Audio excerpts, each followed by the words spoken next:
Let me begin by asking you, what's your overview of the current scenario of Indian supply chain ecosystem? How do you see it? So the supply chain ecosystem in our industry is deeply strained because 80% of the product in India is imported, and the rules are very stringent around repackaging. And we import, let us say, as a company, Vygon imports very small devices and lakhs of such devices. Once they land at the customs, they have to be taken to a custom bonded warehouse where each device has to be individually stickered. This takes a lot of time, energy, money, and delays for the patient. So, we are really looking at such roadblocks to be removed from the logistical supply chain through policy initiatives. So the key policies around this will be, dedicated freight corridors and, the for logistic leveraging. But the problem with these shorter programs is somewhere they surpass the deadline. Surpass the deadline, the exact date in which the government said the project will be executed. It doesn't happen that way usually. How do you see that, and how can a PPP model actually, come in and take this forward? In my view, PPP is TPP. TPP means Tali Pito Party. PPP is not the way forward. As far as dedicated freight corridors are concerned, also PPP is not the way forward because there is a huge power differential in PPP between the private sector side and the public sector side. The power differential is so much and the styles of operation are so different that great examples of PPP are, you can count them on your fingertips, though there have been thousands of trials. Regarding freight corridors, etc., there are some delays which are normal, but this government's speed is much higher than what we saw earlier.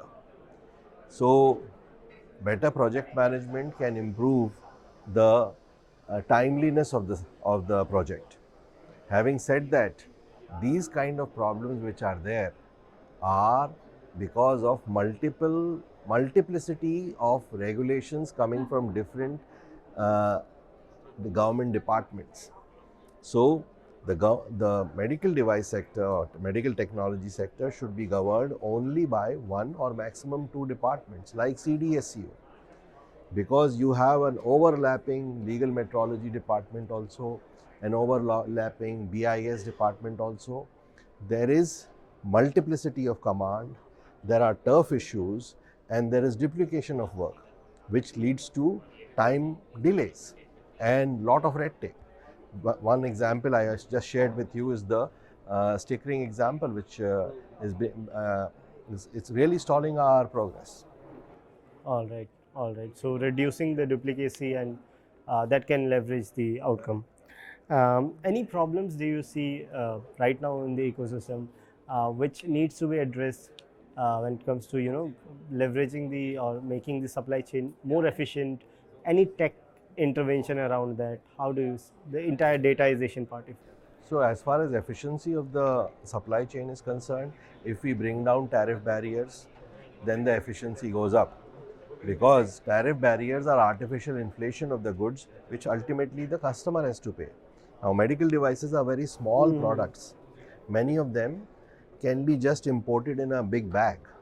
So if the tariff barriers in the neighboring countries are lower and our custom duties are high, there is a chance of smuggling to happen, which will make the government lose revenue. Also, the patient will be beset with products which don't have adequate legal guarantee. And what's the comparative tariff barrier, if you can give the numbers? So you can say our tariff roughly works out to, whole tariff, custom duties plus cesses, etc., roughly works out to 15%, between 15 and 25%, let us say. In neighboring countries like Sri Lanka, Bangladesh and others, it is 5%. Some places in Asia is zero.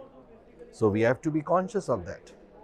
That is one of the ways in which we can increase the efficiency of our supply chain.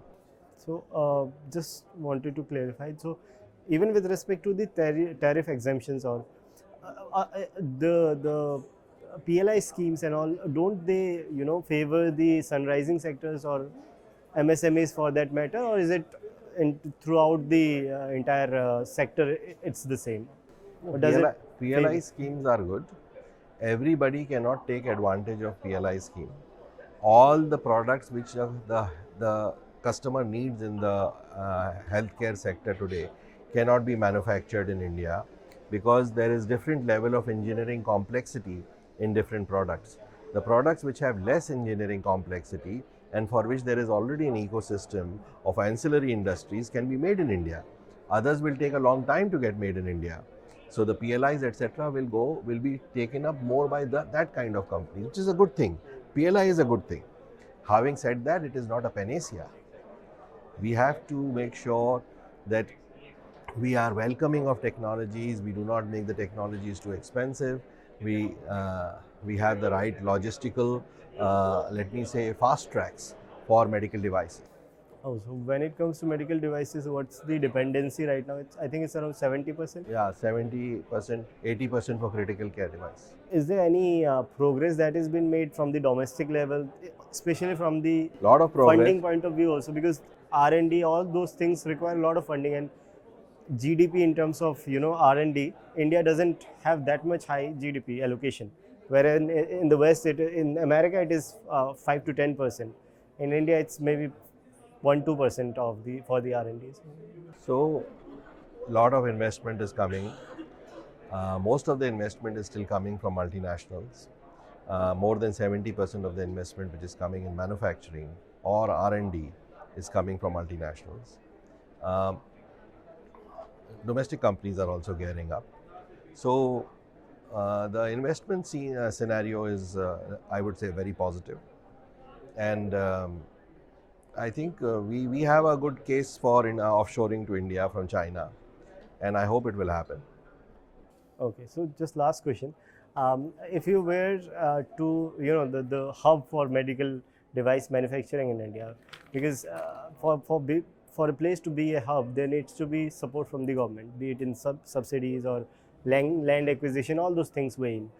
Which place do you think is the right place right now that is, somewhere conserving this ecosystem to leverage? So I would say three places are doing pretty well. One is AMTZ, Andhra Pradesh Medical Technology Zone. The other, which is coming up, is in Noida under Yogi government. And the third one, which is coming up, is in Ujjain under the Shivraj Singh government. Okay. Thank you so much, sir. For Thank you very coming to us. much.